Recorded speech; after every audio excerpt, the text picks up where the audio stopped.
We sat there for a long time, saying little, just letting the silence speak for us. There was no need to revisit the pain or explain the distance. Sometimes, forgiveness doesn't come through words, it comes through presence, through the simple act of showing up again. That night, he stayed for dinner. We ate by candlelight, just the two of us. He told me stories about Seattle, about his work, about the small things he missed, my cooking, the sound of rain on the old porch roof. I listened, smiling, feeling the warmth return to places in my heart that had gone quiet. When he finally left, I walked him to the door. He turned back, hesitating. "Mom." "Yes, sweetheart. I'm sorry. For the space. For forgetting what really matters." I felt tears rise but kept my voice steady. "You didn't forget, Ethan. You just got a little lost. We all do sometimes." He smiled through the emotion. "I love you. I love you too," I whispered. And as he drove away, I didn't feel the same ache as before. This time, I felt peace because love had come full circle, softer but stronger, like the quiet glow after a long storm. That night, as I sat by the window, the snow began to fall, gentle, slow, like time forgiving itself. I thought of all the mothers in the world who wait, who hope, who love silently without asking for anything in return. And I realized that maybe that's what being a mother truly means, loving without keeping score, understanding without needing explanation. I took a deep breath, letting the calm settle inside me.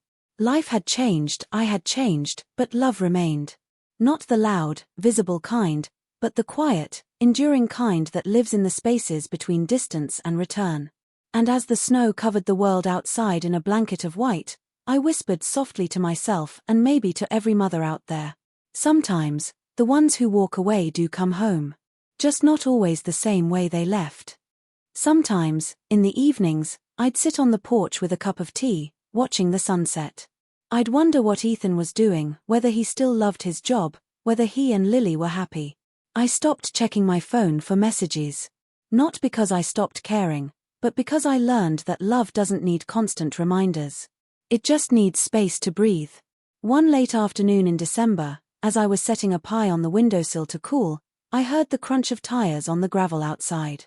My heart skipped. I hadn't been expecting anyone. When I looked out, there he was, Ethan, standing beside his car, hands in his pockets, eyes tired but soft. For a moment, I couldn't move. I just stood there, frozen in disbelief. He smiled faintly. "Hey, Mom." My voice caught. "Ethan?" "Yeah," he said, stepping closer. "I was nearby for work. Thought I'd stop in, if that's okay." I nodded quickly, wiping my hands on my apron. "Of course, sweetheart. Come in, come in." Inside, he looked around at the same old furniture, the framed pictures, the smell of pie cooling on the counter. "Nothing's changed," he murmured. "Some things shouldn't," I said softly. "Would you like some coffee?"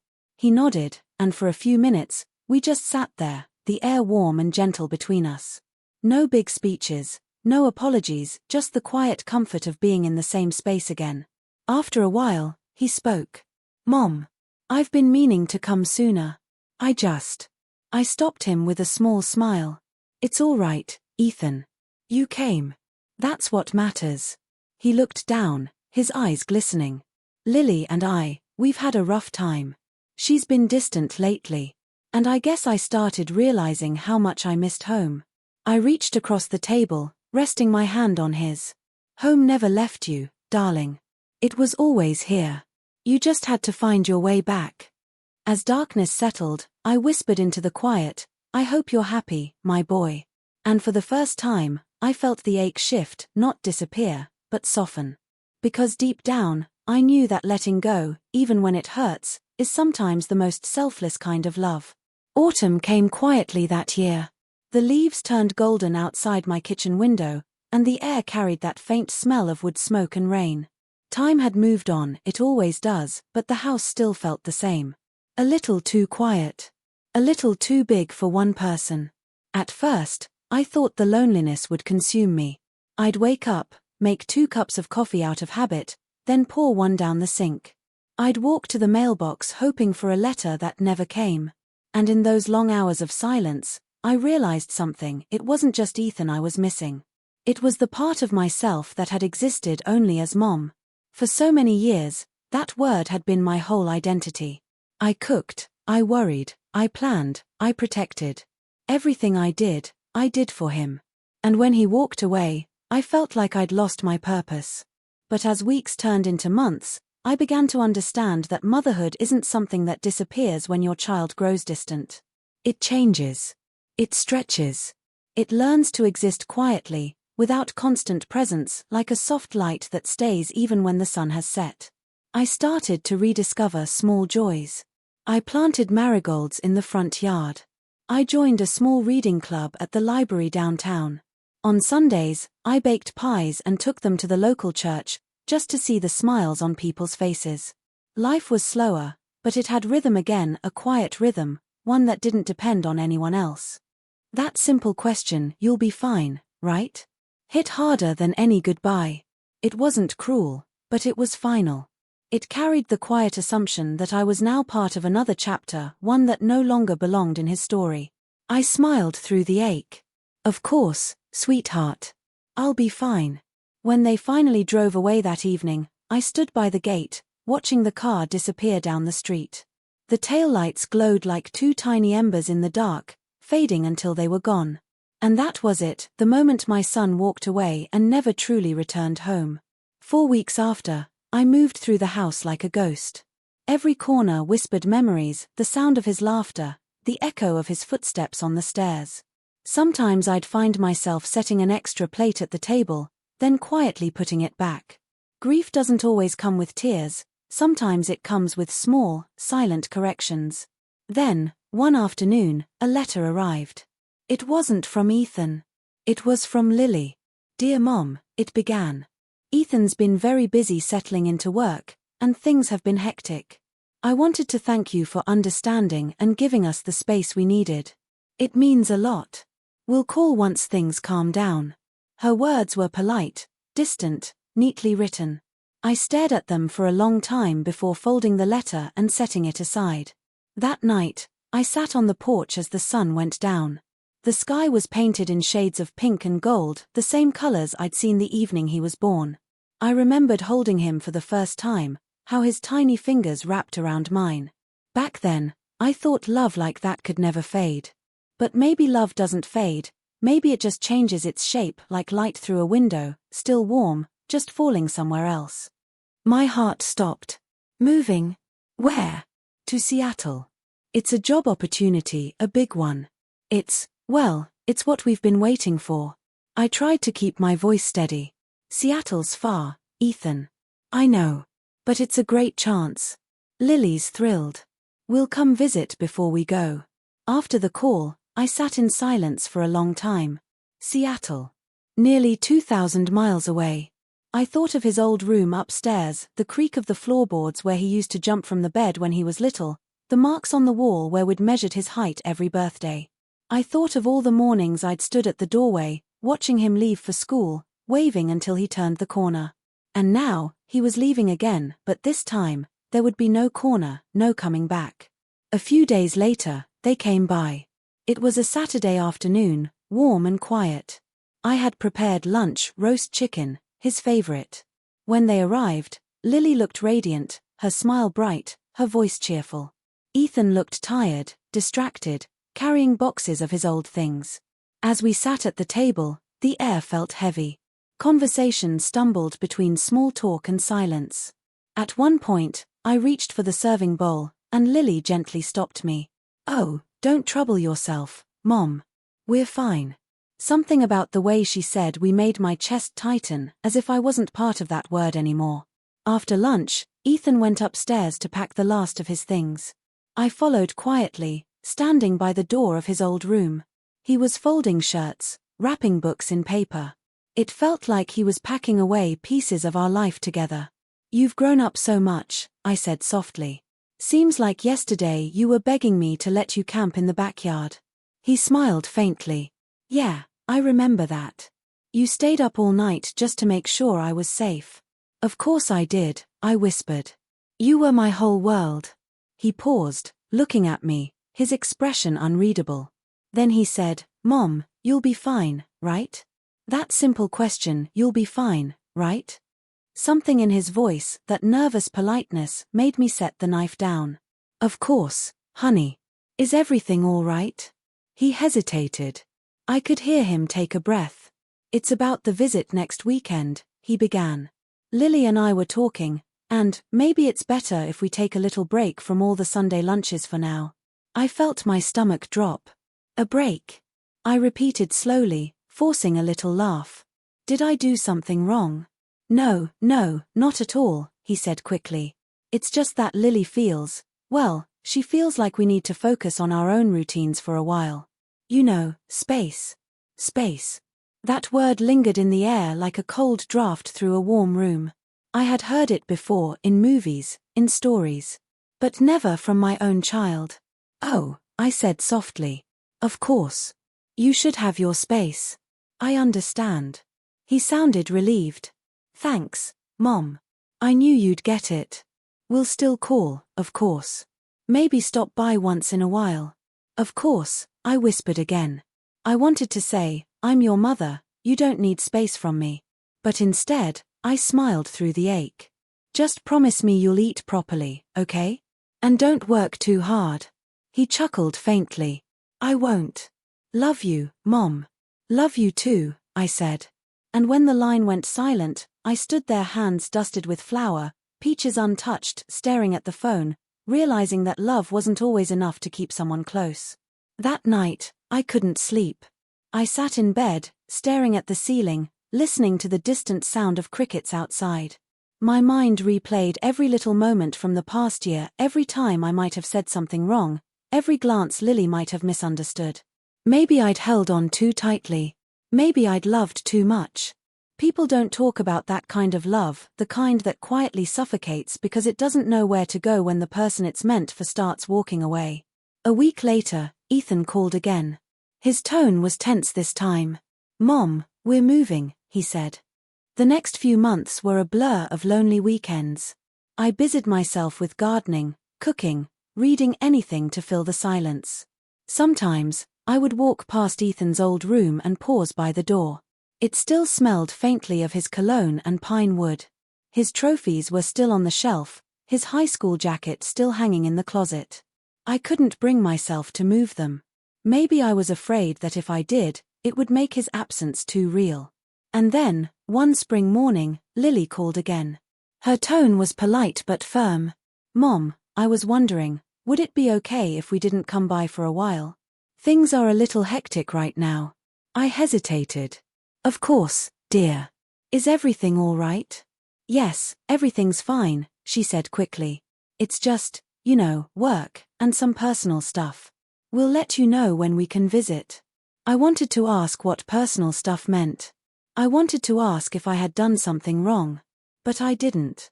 Instead, I said what every mother learns to say when her heart is quietly breaking: "That's okay. Take your time." That night, I sat in my living room, the television humming softly in the background. I wasn't watching it.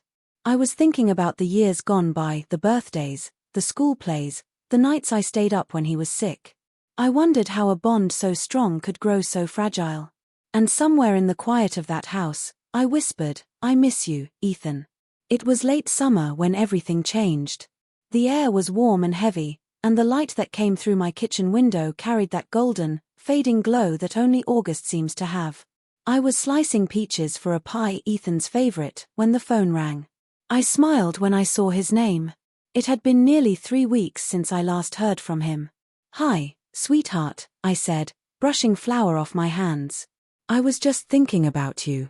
"Hey, Mom," he replied, his tone softer than usual. "Listen, I was wondering if we could talk for a minute. A little weekend trip. We might not make it by next Sunday." "That's all right," I replied, forcing a smile she couldn't see. "You two should enjoy yourselves." "Thank you," she said quickly, relieved. Then there was a pause, just long enough for me to sense there was more she wasn't saying. "Is everything okay, Lily?" I asked softly. "Oh yes, of course. Everything's great," she said, too fast this time. "We've just been really busy, that's all." And that was it. The conversation ended like a curtain falling mid-scene. After that, I began noticing little changes. Ethan stopped asking if I needed help around the house. The family dinners I used to host slowly disappeared. Birthdays became quick visits, sometimes a video call instead of an actual meeting. I told myself I understood. They were young, they had careers, dreams, and responsibilities. But deep down, I could feel something slipping, something fragile, like the last thread of a once strong bond. Then came the day he forgot my birthday. I hadn't expected a big celebration. Just a call, maybe a short visit. Around noon, I made myself a small chocolate cake, the same recipe my mother taught me. I waited, checking my phone every few minutes. Noon passed. Then evening. Then midnight. No message. No call. The next morning, I told myself he must have been busy. But when I saw a photo of him and Lily at a friend's dinner party, posted just a few hours earlier, something inside me quietly broke. It wasn't anger that I felt. It was something softer, sadder, a quiet realization that I was no longer part of his immediate life. I had become background. A name in his contacts list. A memory of a home he once belonged to. Still, I didn't say anything. I kept my voice cheerful when he finally called 2 days later, apologizing. "Mom, I'm so sorry," he said. "We got caught up, and I completely lost track of time." "It's fine, sweetheart," I replied. "Don't worry about it. I know you've got a lot going on."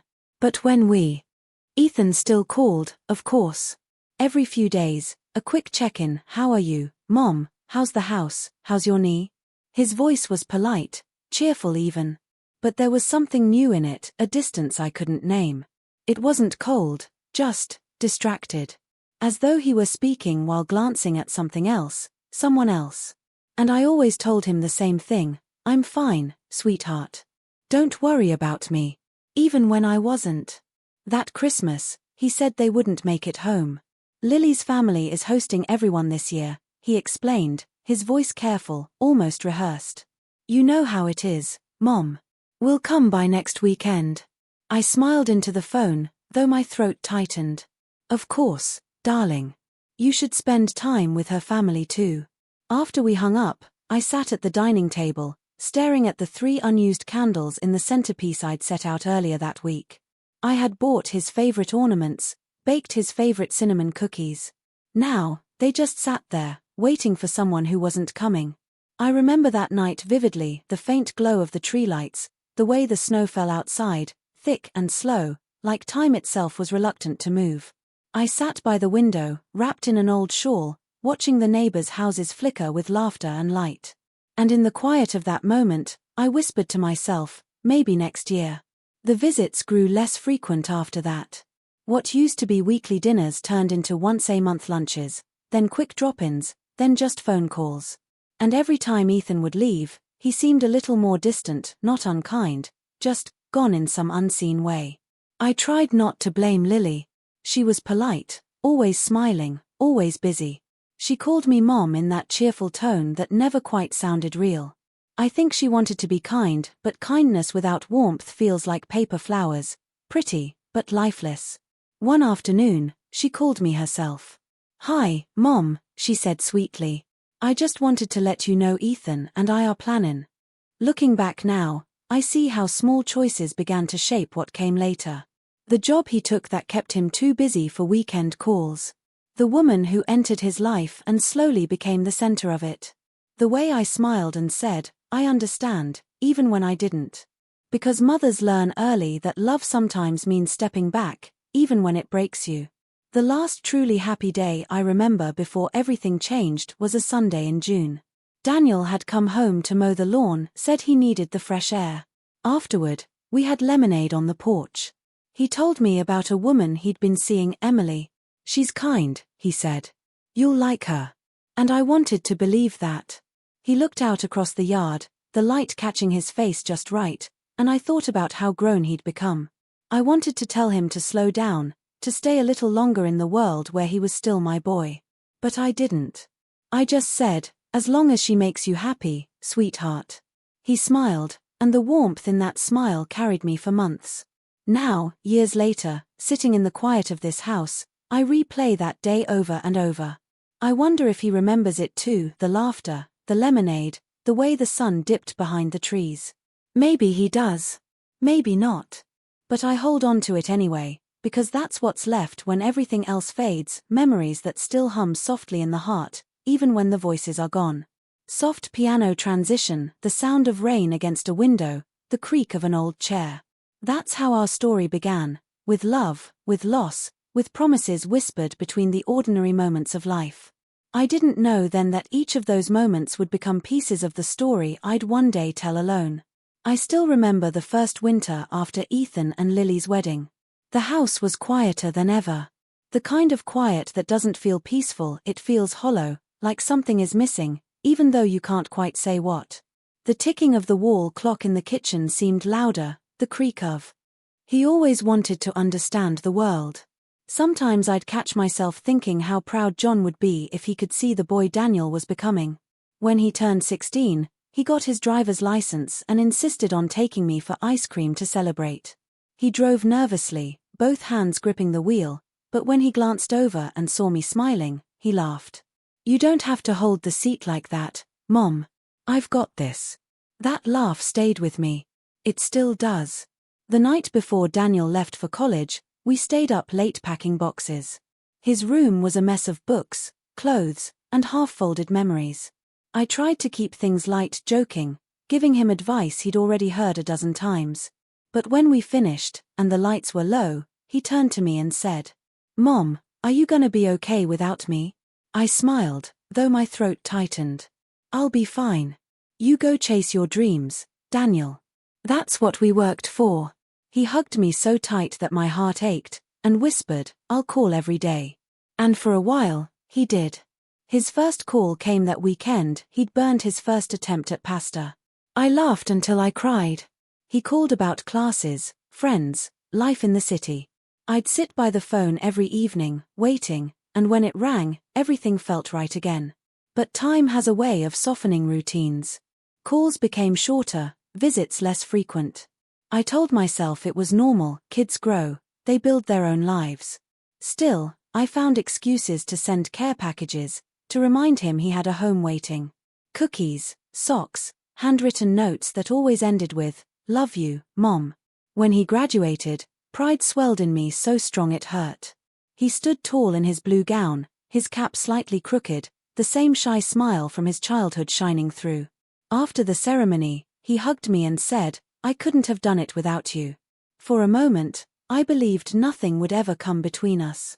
I didn't know then that distance can sneak in quietly, not through anger, but through new priory. When Daniel arrived, everything shifted.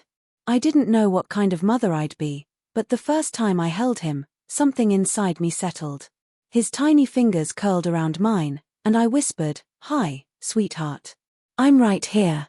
That promise carried us through everything that came after. John was a quiet man, steady and patient. He used to joke that Daniel had my stubborn streak and his curiosity, a dangerous mix. On weekends, they'd sit in the garage building birdhouses or fixing old radios. I'd stand at the doorway with lemonade, watching them work side by side, sawdust floating in the sunlight. Those were the golden years, simple, ordinary, perfect. When John died, Daniel was only 8. It happened suddenly. One minute he was laughing at breakfast, the next, he was gone. "A heart attack," the doctor said. I remember sitting in the hospital hallway, my hands trembling, thinking, how do I tell a child that his father isn't coming home? That night, I crawled into Daniel's bed. He was holding his father's baseball cap, clutching it like it was a lifeline. "Mom," he whispered, "if Dad's in heaven, can he still see us?" I nodded. "Yes, baby. He's watching over us." He looked at me through tears and said, "Then we have to be brave, right?" And I promised him we would be. We learned to survive together. Mornings started with cold cereal and sleepy hugs, evenings ended with homework spread across the kitchen table. I picked up extra shifts at the diner. Daniel helped where he could, mowing lawns, walking dogs, anything to earn a few dollars. People said he grew up too fast, but I think he just understood early how fragile life could be.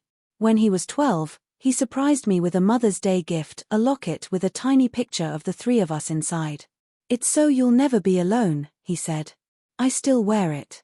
Those years weren't easy, but they were ours. Every milestone felt like a shared victory: his first home run, his first school dance, the day he brought home. He still called, but the calls were shorter. He still visited, but never alone. And when I'd try to hug him longer than usual, he'd gently pull away and say, "Mom, Emily's waiting in the car." That was when I realized I had become a guest in my own son's life. Soft visual cue, close-up of mother's hands holding a cold cup of tea, window light fading. And now, as I sat there in that same quiet house, watching the shadows stretch across the floor, I finally understood. The day Daniel walked away wasn't sudden. It was the end of 1,000 small goodbyes I hadn't noticed before. Every time he didn't answer a call. Every time he left early from a visit. Every time I told him, "I understand," even when I didn't. That's how love fades, not with a storm, but with silence. Fade out, slow piano, light rain outside the window. Scene closes with her whispering. Maybe he didn't walk away today. Maybe he's been walking away for years, and I just finally noticed. I wasn't always this quiet woman sitting alone in an old house. Once, my life was full of noise, the good kind. Laughter in the kitchen, the slam of a screen door, the smell of pancakes on Sunday mornings. Back then, Daniel's voice filled every room. He'd come running down the hallway shouting, "Mom, I can't find my backpack," or "Mom, I'm gonna be late." It was chaos, but it was beautiful. We lived in a small suburban neighborhood just outside Cincinnati, the kind where neighbors waved when they passed by and kids played baseball in the street until the porch lights came on. Our house wasn't big, 2 bedrooms, 1 bath, but it was ours. John and I bought it the year before Daniel was born. I remember standing in the empty living room, my hands on my belly, imagining a crib in the corner and a life that felt brand new. Then came Emily, the woman who would one day become his wife. The first time he brought her home, I tried my best to make her feel welcome.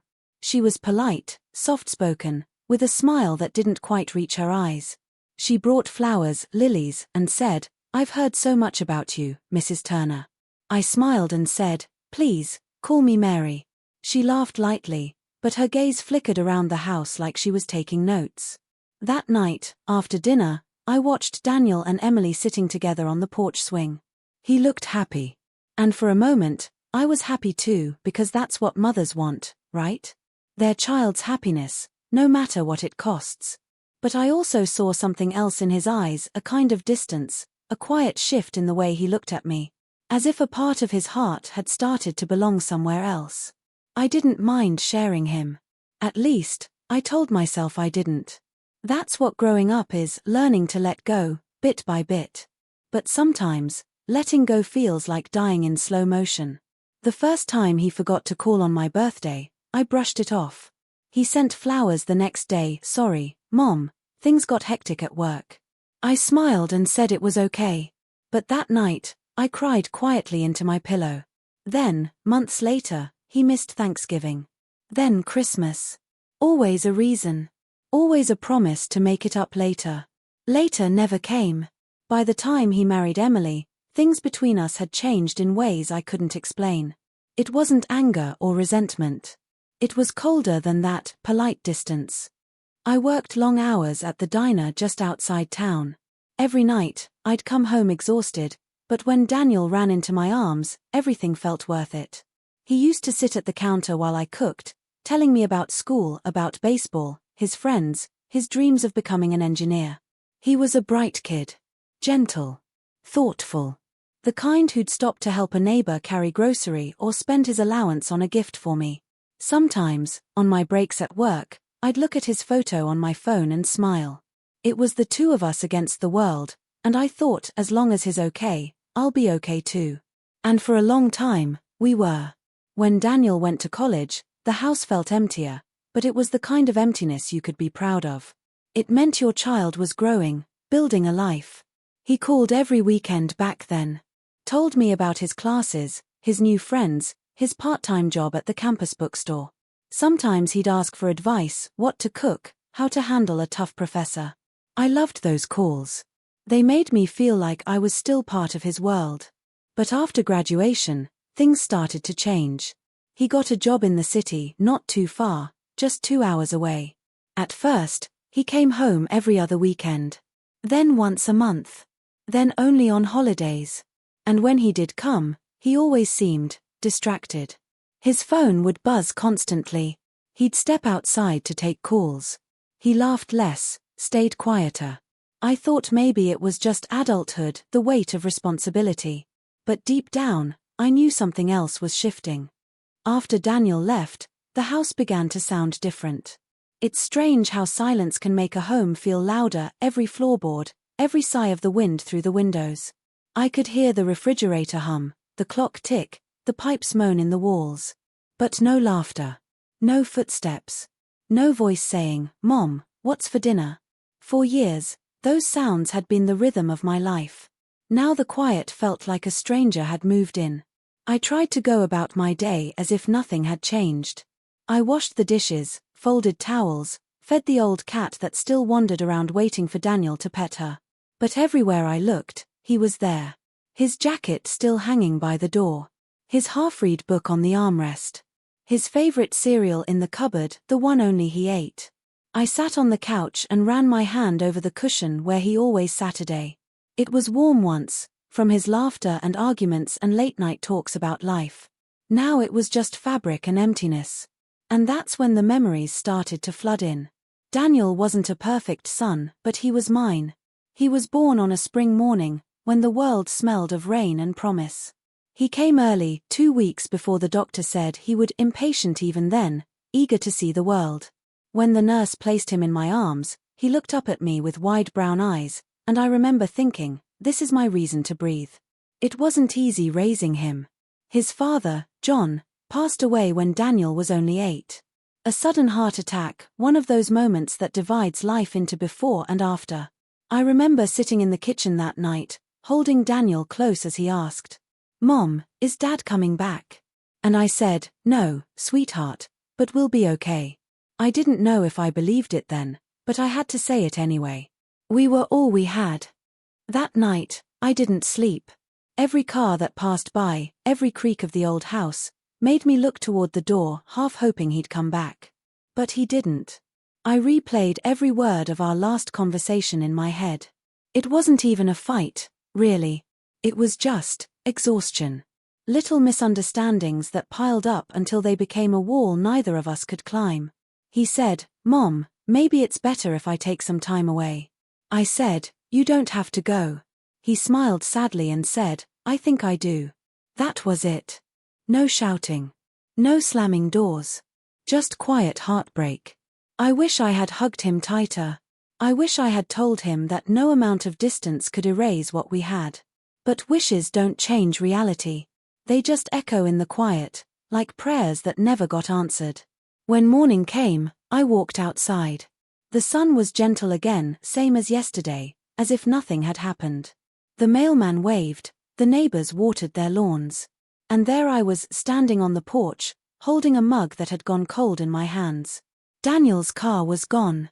The space where it usually sat looked too empty, too final. And that's when it hit me. My son hadn't just gone for a drive. He had left. And deep down, I knew he wasn't coming back. We keep our hands busy. We clean. We cook. We fold laundry that doesn't need folding. Anything to stop the shaking in our chests. The clock on the wall ticked too loud. Every tick felt like it was mocking me, measuring the distance between us, second by second. Outside, the sun was still shining. Children were riding their bikes. A delivery truck drove by, honking cheerfully. The world didn't stop for my heartbreak. It never does. I sat at the kitchen table, staring at his untouched cup of tea. He always liked his tea with a spoonful of honey, not sugar. Said it tasted more real. That cup sat there for hours, the honey sinking to the bottom, untouched, like a quiet symbol of everything that had changed. And I thought, when did we become strangers in the same house? I used to think motherhood was forever. That no matter how far your child went, some invisible string would always connect your hearts. But that day, I felt the string snap. Not loud, not violent, just a soft tear, like fabric giving way after years of strain. It didn't happen overnight. No, it started slowly, with missed calls, short visits, and conversations that felt more like obligations. But still, I held on. Because that's what love does, it holds, even when it's falling apart. When the silence became too much, I walked to his room. It still smelled faintly of his old cologne, the one I used to buy him every Christmas. On his desk, there was a framed picture of us from years ago. He was 10. Missing a front tooth. Grinning wide, holding a baseball glove. I was kneeling beside him, proud, laughing. I touched the frame and whispered, "You promised you'd never leave, Danny." And then, I cried. Not loud sobs. Just quiet tears that rolled down without asking permission. When my son walked away that afternoon, I didn't chase after him. I just stood by the door, my hand resting on the frame, my eyes following the shape of his back as he disappeared down the driveway. The wind that day was gentle, but it felt colder than usual. The kind of cold that doesn't touch your skin, it seeps into your bones. He didn't slam the door. He didn't yell. He just left. Quietly. I remember the sound of his footsteps fading on the gravel. And then, silence. That heavy kind of silence that wraps around you until your heart starts to ache from the weight of it. My son's name is Daniel. I used to say it softly when he was a baby, just to hear how it sounded, like music, like hope. I said it every morning when I woke him up for school, every night when I kissed his forehead goodnight. But that day, as I watched him walk away, his name sat heavy on my tongue. I wanted to call out, but something inside me whispered, "Don't." Because I knew, if I called his name, I'd break. He had a small duffel bag slung over his shoulder, black, the same one he took to college years ago. I used to pack it for him when he was younger. Shirts folded neatly, socks rolled tight. Now he packed it himself in silence while I sat on the couch pretending to read. Every sound, the zipper, the clatter of his shoes, felt like tiny cracks in my chest. He turned once, before stepping outside. His eyes met mine for just a second. And in that second, I saw everything I had been afraid to see. Distance. Tiredness. Regret, maybe. But not the love that used to be there. He opened his mouth as if to say something, maybe goodbye, maybe I'll call you later, but no words came out. Instead, he gave me a small nod, almost polite, like you'd give to a stranger you didn't want to offend. Then he stepped out. I didn't cry right away. I made myself a cup of coffee instead, because that's what mothers do when their hearts are breaking.